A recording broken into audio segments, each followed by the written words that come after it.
McBride. Hey, my friends, Scott McKenzie, the supply chain guru here. So today, I have been working with a company called FreightOptics, and my friend Brad McBride here, and I have been really impressed with the solutions that Brad and his company have put together. And our purpose here today is really just to share with you guys out there in the supply chain industry what I've learned and the tremendous value that has really attracted me to build this relationship with Brad and his company. So Brad, welcome. Great to see you. Hey, and thank you for having me today. Yeah, no problem, brother. No problem. So hey, give me a little bit of background on yourself. I was raised in Oklahoma. After graduating from the University of Oklahoma from college, I went into the supply chain industry for consolidated freightways in the LTL industry, and that's where I really learned to move large volumes of freight in a profitable manner, and started understanding the nuances of the supply chain. From the LTL industry, I went into the freight forwarding industry for many years, and had held high-level positions in sales and some operations there as well, and then started Zero Down Supply Chain Solutions in 2003. Zero Down was designed to help clients save money. We started off, as I said, in 2003, helping clients manage formal bid processes and helping them find ways to reduce costs and create efficiencies within their organization. Along with that, in 2011, we came out with FreightOptics. In 2016, we came out with a brand new platform of FreightOptics on an open environment that's designed it's a control tower today, or a data hub that allows all information to be stored there and be shared easily throughout organizations. And through FreightOptics, we offer audit services for all modes of transportation. On parcel, for example, we're averaging 2 to 5% refunds on parcel, and then on negotiations, 15% plus in savings for our clients. Yeah, so let's talk. Let's dig into that just a little deeper. That's I spend a lot of time with my customers and business partners having conversations around building business cases, right, for the barcoding and supply chain systems that they're looking at. And I think one of the things that really I was very impressed with what you do and what your company does is, can you just expand on that and tell me how you guys, a little bit more specifically, how you help customers? Because what you're doing with the cost savings that we've talked about is impressive. And I think there's a lot of people out there that need to know more about what you guys are doing and what you have to offer. So if you mind just giving me a little bit more about that. Sure. The supply chain is one of the last $1 trillion industries in existence that is dinosaur in technology. Most all of our clients, or most of the clients in the supply chain, they don't have visibility to data. And if you don't have visibility to data, then you really can't take action on that data to save money. You really can't manage things if you don't have that visibility. FreightOptics will work. It's like I said, it's a new platform that's an open source platform that can connect in a 360-degree manner. And so we're bringing visibility literally with login credentials to your parcel logins, with their websites. And with that, we're doing audit non-service or non-rate related audits on services, address corrections, bogus residential surcharges being applied against shipments going to commercial addresses, things of that nature. And as I said previously, the audit is producing anywhere from 2 to 5% per month in profits that are no longer leaking out of our client supply chain. We're putting it back in their pocket. We've also automated the negotiations process with UPS, FedEx, and with other carriers, where our FreightOptics technology can literally show our clients whether a carrier is taking a penny increase or a penny decrease on any particular shipment or any service level in general.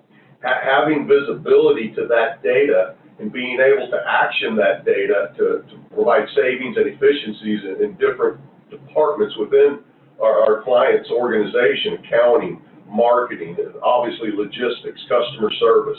Our technology is really touching these different facets within the organization and bringing efficiency to them today. Right on. Okay. No, that's great, man. I mean, I think what was really surprising when you and I were talking a week or so ago is it surprised me that these parcel companies are not necessarily, I don't want to say not living up to their service levels, but you're getting billed for service levels that they have not performed at. And so I know that that's part of the audit that you guys have done and automated with FreightOptics. Absolutely, and you know, the service refunds for late shipments, I mean, that's really an important part for our clients. I know there's certain carriers out there such as FedEx that are really on the path to trying to eliminate and trying to waive clients' ability to get refunds on late shipments.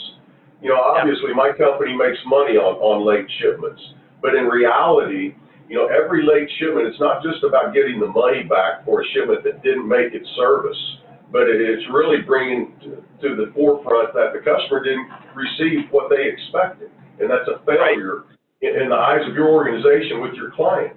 And you know, so many times I see clients that have waived their ability to get late refunds because the carriers do a good job of negotiating out. They're experts at negotiating. But what happens is these same clients call me and say, Brad, I needed to ship all these shipments next day, and they're being delivered on the third or the fourth day, and there's no repercussions. So really, the money back is one aspect of it, but really I'm looking more for holding the carriers accountable for delivering that service so we meet those customers' expectations, you know, at the first time. Well, it's awesome, man. I mean, what you guys are doing is, I think it's, like I said, is very, very impressive. And I appreciate, you taking a few minutes to come on here with me and just explain what you do, how you save customers money.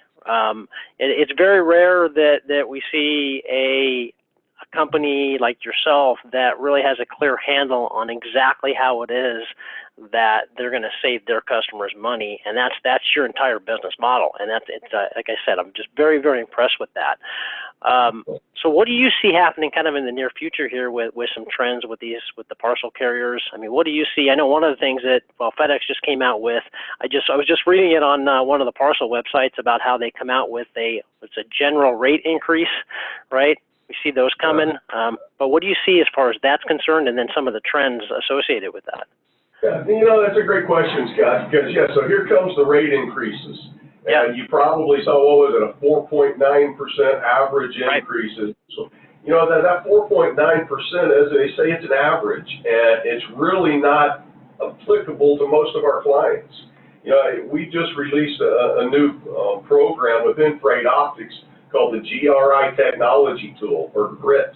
So we have the ability, my team right now is downloading the 2020 published rates from FedEx. So we can have a customer provide us access to their data. We're able to run their historical data in our system against the 2020 published rates and against the 2019 published rates. So we can tell clients, you are going to take an 8.2% rate increase based on this GRI. There's no more guessing. I'm talking to several executives right now that are in the middle of their benchmarking, or their budget season is what I should say. They're in the process of budgeting now, and it's really like kind of pinning the tail on the donkey without having actual shipments to look at, which we take all the guesswork out of that, and we bring it really to the exact increase that you're going to take. As far as what's happening moving forward, to respond to that question, obviously, as I've mentioned, it's the digital transition. It's an archaic, computerized industry in the supply chain. So we're enabling that transition to happen. I mean, we create budgets, Scott, is what we do. We come in, we only get paid if we save clients money. And whenever we save them money, we encourage them to take their portion of those savings and take that money, we build a budget, and utilize it in other areas of their organization that's not as automated, such as the freight modes. You know, the freight carriers are so much more archaic than UPS and FedEx, who's the leader in the computerized industry within the supply chain. So we encourage clients to take the money that we're creating for them, utilize that money in other areas to bring visibility front and center to their employees, and being able to take actions on that data that are going to make a difference for their internal cost structure, as well as pleasing their customers and making that user experience, that customer experience, a good one. Right on, man. No, that's great. That's great. I appreciate that, Brad. That's great. Well, listen, I would just want to say thank you. I really appreciate you taking the time this morning to talk to me about this, and I'm excited to share this with the folks that I know, some of our customers. So again, thank you, sir. Appreciate your time. Thank you, Scott. Have a great day. You too. All right, brother. Thank you.